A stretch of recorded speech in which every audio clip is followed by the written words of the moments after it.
birinizi salamlayıram. Mən Zərifə Həsənova. Bugünkü dərsimizdə qaldığımız yerdən, yəni ismin ikinci hissəsindən davam edirik. İsmin ikinci hissəsində danışacağımız mövzu possessive case, genitive case və başqa sözlə desək ismin niyəlik halıdır. İsmin niyəlik halı dedikdə başa düşülür. Əgər ki bir cismin sahibini, yiyəsini göstərmək istəyiriksə, otağın qapısı, kitabın vərəqi, uşağın velosipedi, müəllimin kitabı və s. Baxın, burada hər birində müəyyən bir sahib var, düzdürmü? Bunları tərcümə etmək üçün ismin niyəlik halından istifadə edəcəyik. İsmin niyəlik halı iki yerə ayrılacaq. Sahibimiz cansızdır və sahibimiz canlıdır. Burada yazaq. Əvvəlcə baxmaq istəyirəm, əgər ki sahibimiz cansızdırsa, məsələn otağın qapısı, sahib otaqdır, düzdürmü? Və cansızdır. Deməli ki biz bu versiyadan istifadə edəcəyik. İsmin niyəlik halının cansız versiyası daha rahat və daha qısa olduğuna görə birinci buradan başlayaq. Deyəcəyik ki, cansız versiyada biz ofdan istifadə edirik. Məsələn, deyək maşını açarım. Burada baxmalı olduğumuz məqam nədir? Əgər ki biz ismin niyəlik halını ofla düzəldiriksə, tərcüməmiz sondan əvvələ doğru gedəcək. Normalda necə tərcümə edirik? Birinci nəyə görürük sonu, ikinci nəyə görürük sonu, yəni soldan sağa doğru tərcümə edirik. Amma ofla olan birləşmələrdə biz sondan əvvələ doğru gedəcək. Açar nədir? Key, düzdürmü? Maşın nədir? Car. Deyəcəyik, the key of the car. Sondan əvvələ doğru olacaq tərcüməmiz. Maşını açarım. Və yaxud da dedik, otağın qapısı. Gəlin onu da yazaq. Otağın qapısı. Yəni, necə olacaq? Sondan əvvələ doğru olur tərcüməmiz. Qapı, door, otaq, room. The door of the room.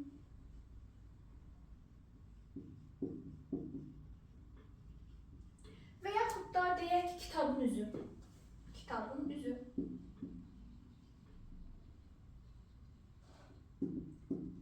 The cover of the book. Aha, bu hissəmiz bu qədər. Ümid edirəm ki, hər kəsə aydındır. Və burada hansı məqamdan danışmaq istəyirəm? Baxın, deyəndə maşının açarı. Mən maşından danışmış olaram, yoxsa onun açarından? Onun açarından, düzdürmü? Və yaxud da demişəm kitabın üzü. Kitabdan danışıram onun üzündən. Üzündən. Otağın qapısı. Otaqdan danışdım onun qapısından. Onun qapısından, düzdürmü? Aha, bunu yadda saxlayaq. Məsələn, mən demək istəyirəm maşının açarları buradadır. The keys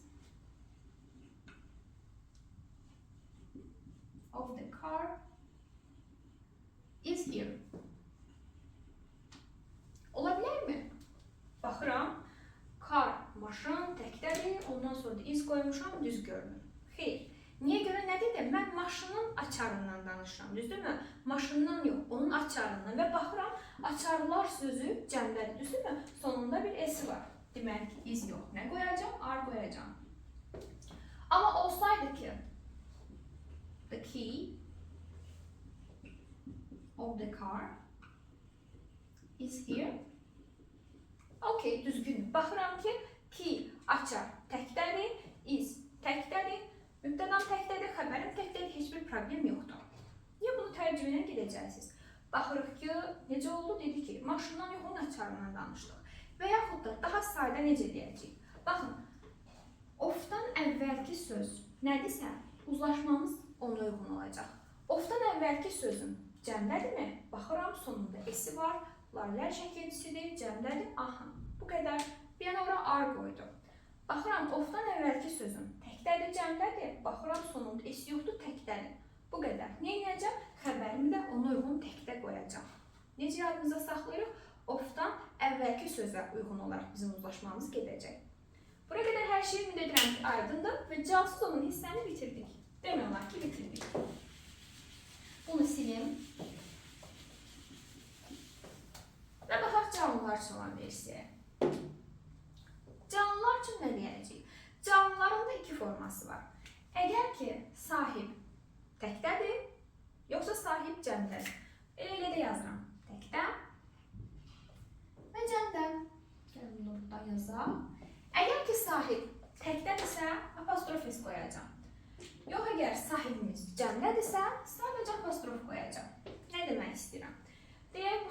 və olsun oğlanın çantası. Baxıram, sahibimiz oğlandır, canlıdır, təkdir. Nədən istifadə edirəm? Apostrof S-dən. Yaxşı. Oğlan nədir? Boy. Çanta nədir? Bag. Mən dedim ki, təkdə olduğuna görə apostrof S-dən istifadə edirəm. Yazdım. Bu qədər. Boy's bag. Oğlanın çantası. Desəydim ki, oğlanların çantaları.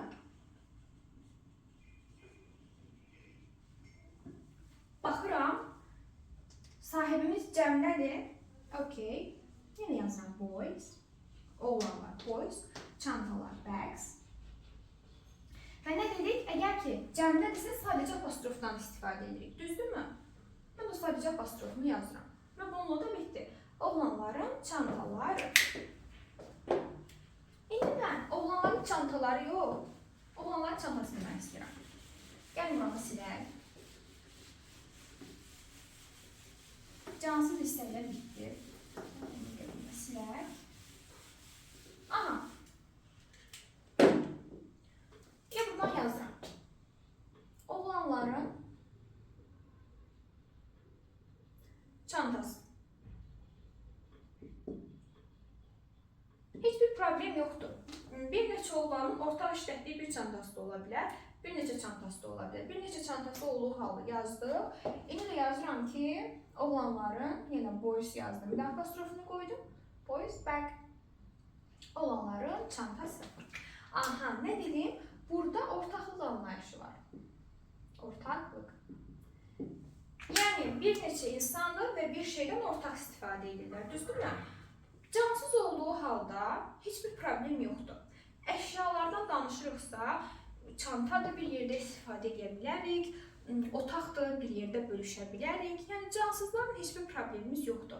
Amma elə anlayışlar var ki, onların ortaqlıq anlayışı yoxdur. Məsələn, deyək ki, bədən üzvləri.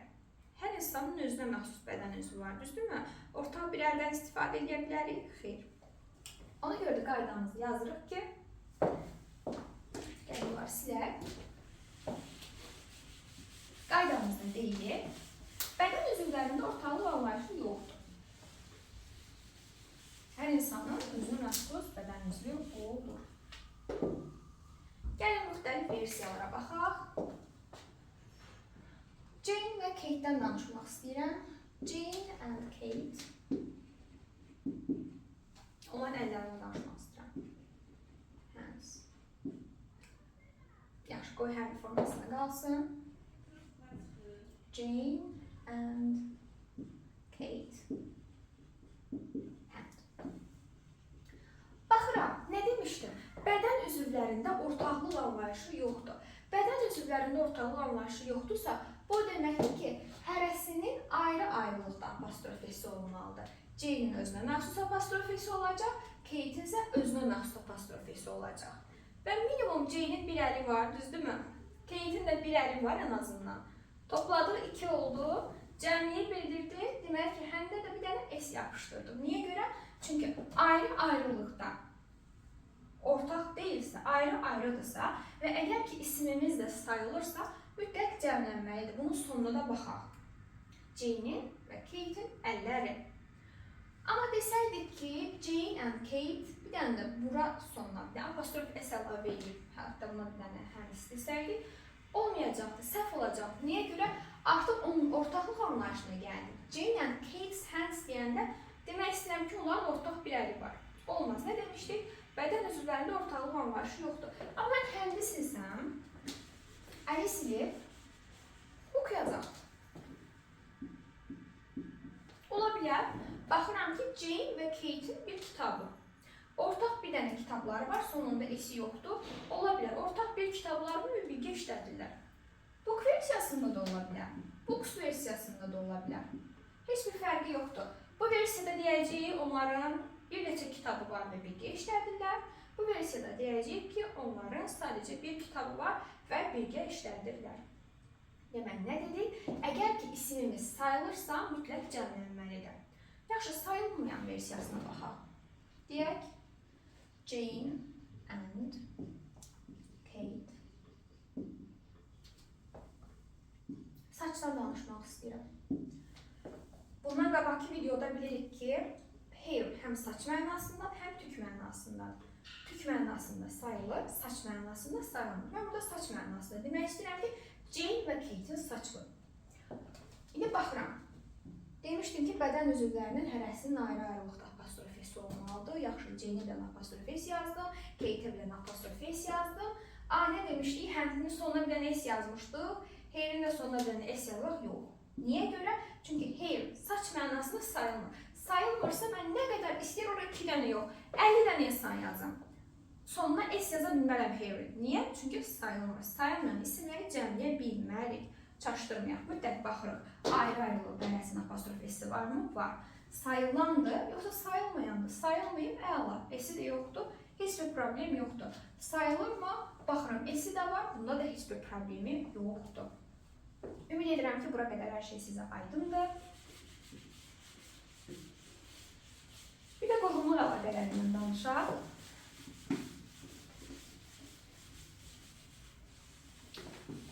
Bu səfər də Tom və Jane ilə danışmaq istəyirəm. Deyək ki, Tom and Jane mother. İki versiyada yazacağım.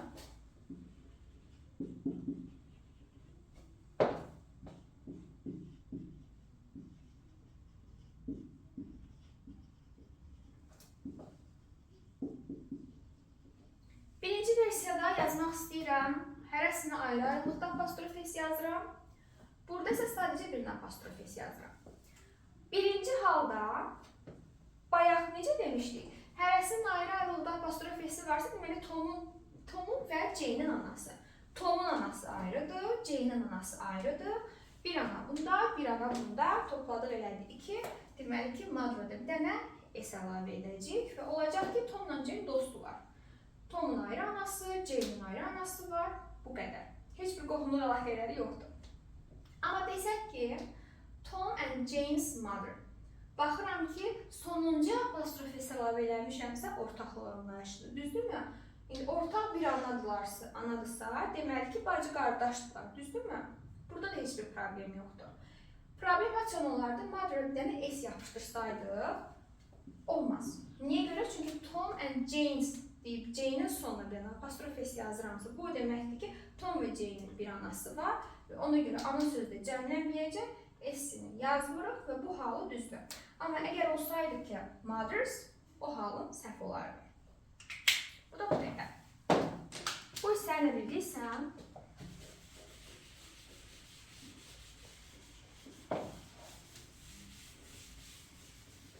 ümumi olaraq demək olar ki, bitirdik.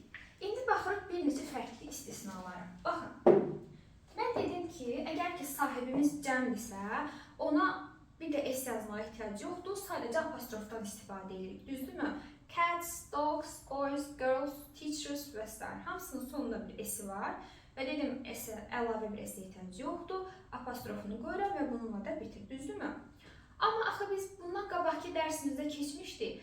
Cəm halı ayrı, tək halı ayrı olan isimlər. Başqa sözlə, cəm halı kökündən dəyişən isimlər keçmişdik.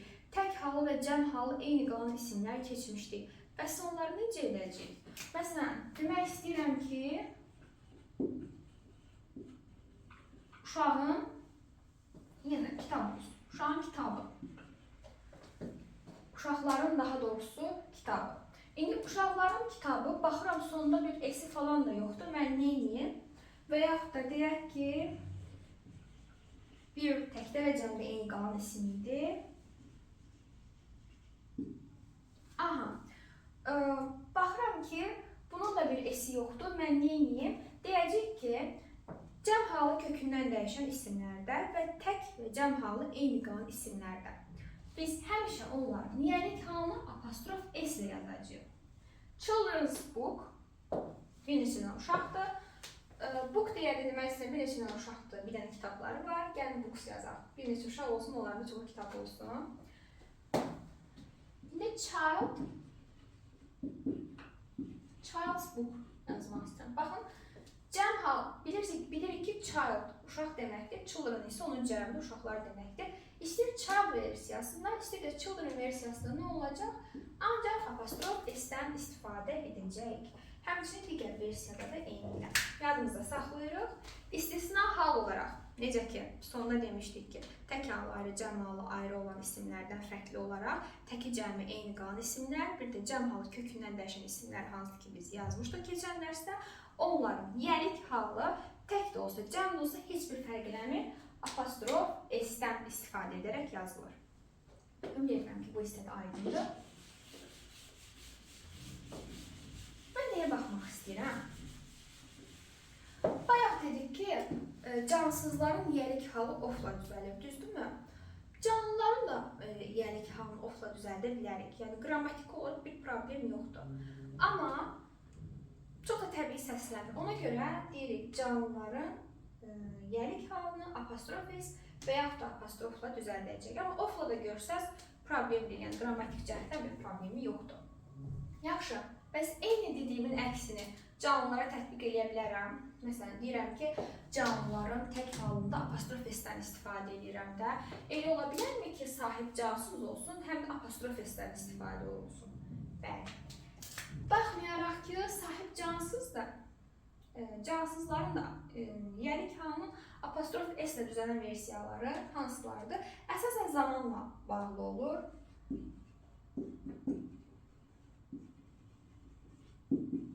Yesterday's rain. Dünənin yağışı. Deyək,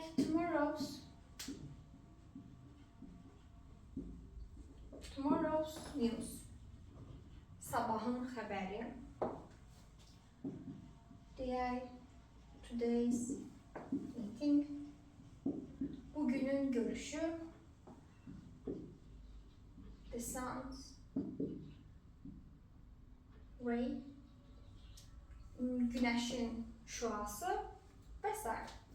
Həmçinin yazmaq istəyirəm. Gəlin onları da burada yazaq. A minute's silence. Bir dəqiqəlik sükut. Və yaxud da a kilometers way. Bir kilometrlik yol. Baxın, yesterday, tomorrow və today. Bunların heç vaxt s-i birləşən halını görməyəcəksiniz. Yəni, heç vaxt bu formada onu görə bilməzsiniz. Yesterday, s ona birləşib, apostrofu qoyub rain yazmışam. Dünənlərin yağışı olmaz. Yesterday, tomorrow və today-də həmişə apostrof s görəcəksiniz. Başqa versiya mümkün deyil. Amma baxmaq istəyirəm, a minute's silence, yəni bir dəqiqəlik sükut və 1 kilometrlik yola. İndi mən 1 dəqiqəlik sükut demək istəmirəm, 5 dəqiqəlik sükut demək istəyirəm. Deyə bilərəm də, nə fərqi var ki? Ondan yazacağım ki, 5 minutes silence məsələn deyim. Artıq minute sözü cəmləndiyinə görə 1 dəqiqədə cəmləməmişdim. 1 dəqiqə tək idi. Amma 5 dəqiqə axı cəmdir, düzdürmü? Cəmlərdə necə olurdu? Sadəcə apostrofdan istifadə edirəm. Oldu 5 dəqiqəlik sükut. Eynilə kilometers way də elə bilərəm. Deməli, nə deyirəm? Yesterday, tomorrow və today. Bunlarda heç çox s yapışmayacaq. Amma digər ikisində s-in yapışmış versiyasını görə bilərsiniz. Müddət ki, qabağında hər hansısa bir rəqəm olmalıdır. Lütfen bu hissədə sizə aydındır. Və deyək ki, hər gördüyüm apostrof s-i mən yelik hal olaraq qəbul edə bilərəm? Cavab, xeyr. Hər gördüyünüz apostrof s ismin yelik halı deyil. Yaxşı, bəs mən hardan bilim ki, bu yelik haldır, yoxsa deyil? Baxın, ismin yelik halından danışıram, düzdürmü? İsimdən danışıram. Mütləq siz orada bir yerlərdə bir isim görməlisiniz. Ola bilər ki, sifət üstə gəlsin, isim gəlsin. Ola bilər ki, say üstə gəlsin, isim gəlsin. Amma mütləq o isim olmalıdır. Yəni o apostrof s-in və yaxud da o apostrofun ucu gəlib o ismə dayanmalıdır. Əgər ki, apostrof s-dən sonra isim gələcəksə, bəli, deyirik bu ismin yelik halıdır. Digər bütün hallarda, hətta n artiklı belə gəlsə, deyəcək ki, bu ismin yelik halı deyil. Apostrof s-dən sonra d artiklı gəldi. olmayacaq. Apostrof S-dən sonra məsələn deyək got gəldi. Bu isminiyelik halı deyil. Bu has gotun qısalınmışıdır. Apostrof S-dən sonra fond of bir birləşmə gəldi. Bu da isminiyelik halı deyil. Bu izin qısalınmışıdır. Is fond of. Deyək ki, apostrof S-dən sonra fiilin 3-cü versiyası gəldi. Bu da isminiyelik halı deyil. Bu əsasən həzin qısalınmış olur.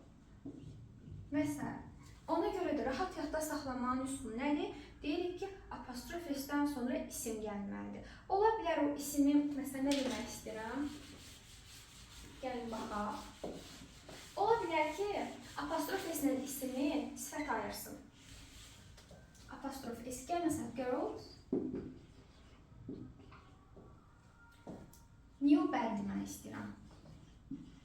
Baxaram ki, apostrof S-dən sonra new necə, yeni sifət gəlib, yox, bu isminiyelik halı deyil. Ne demişdim? Bu apostrof S-lə ismi sifət ayıra bilər.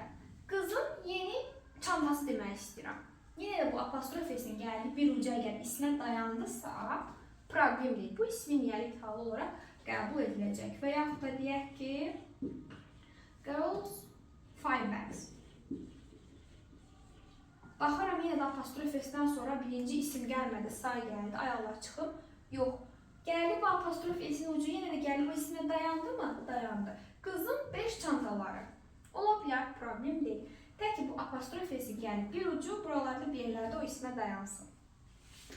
Bir də biz hardan rahat şəkildə bilə bilərik ki, bu isminiyelik halıdırmı, yoxsa deyil. Elə sözlərimiz var ki, biz onlara həm isim olaraq yanaşa bilərik, həm də feil olaraq, yəni feil üstə gəlsin ayıncı olaraq da yanaşa bilərik. Bu halda harada mümkün isimdirmi, yoxsa feildirmi? Nə demək istəyirəm? Gəlin cümlədə daha aydın şəkildə yazaq.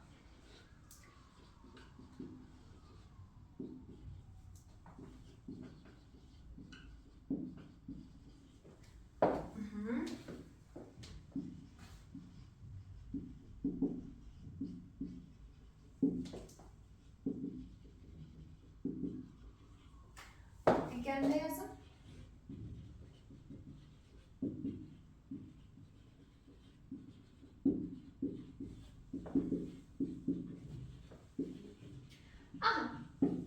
Baxıram birincidə deyir ki, David smoking worried his family. İkincide də deyir ki, David smoking in the yard.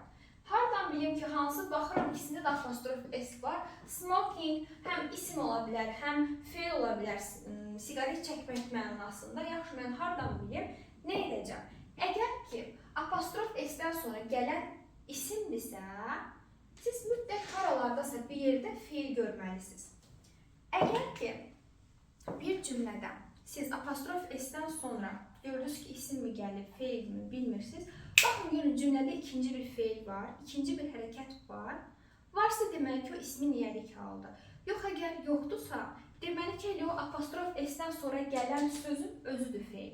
Çünki ingilis dilində mütləq mübtəda üstə gəlsin xəbər deyə cümlə strukturu var. Swapped qaydası. Subject üstə gəlsin verb olmalıdır. Mübtəda üstə gəlsin xəbər. Siz mütləq bir cümlədə xəbər görməlisiniz. Hətta xəbər olmayan cümlələrdə biz niyə köməkçi feil əlavə edib cümləni qururuq? Çünki orada bir hərəkətlilik yaransın deyə. Məntiq budur. Ona görə də deyirəm ki, əgər ki, apostrof S-dən sonraki sözün isim və yaxud da feil olduğunu bilmirəmsə, gelib cümlədə baxıram, ikinci bir feil, ikinci bir hərəkət varsa, əla. Deməli ki, bu ismin yelik halı ola bilər. Yox, əgər ikinci bir feil yoxdursa, mənim başqa çarəm yoxdur. Apostrof S-dən sonraki sözü mütləq mən feil olaraq qəbul edəcəm. İndi baxıram. David smoking, başqa bir feil var. Aha, worried, narahat olmaq. Var imiş feilim. Aha, deməli bu nəymiş? Bu ismin yelik halıymış. Yazıram buraya, yelik halı. Mübtədan David.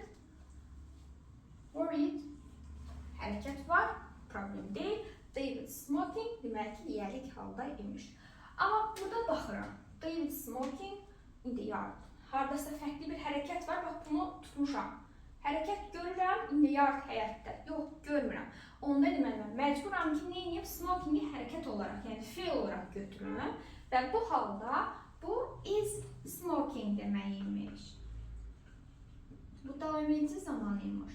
Bu yelik hal değil. Ona göre de deyilik ki en rahat versiyası budur. Bir cümlede ikinci bir haber var, əla. Varsa apostrof sesindən sonraki sözüm yelik haldadır. Yox əgər yoxdursa başqa çarəm yoxdur. Deməli ki, bu ismin yelik halı değilmiş, başqa şeymiş. Buranı da ümid edirəm ki, anladıq və bugün isim bölməsini bu videoda bitirdik. İsmin yelik halından danışdıq. Təklərdə, cəmlərdə, canlılarda və cansızlarda. Ümid edirəm ki, sizə bütün izahlar aydın oldu. Aydın olmayan və yaxud da hər hansısa bir sualınız olarsa, mənə şərhlərdə bildirə bilərsiniz. Özünüzə yaxşı baxın, sağ olun.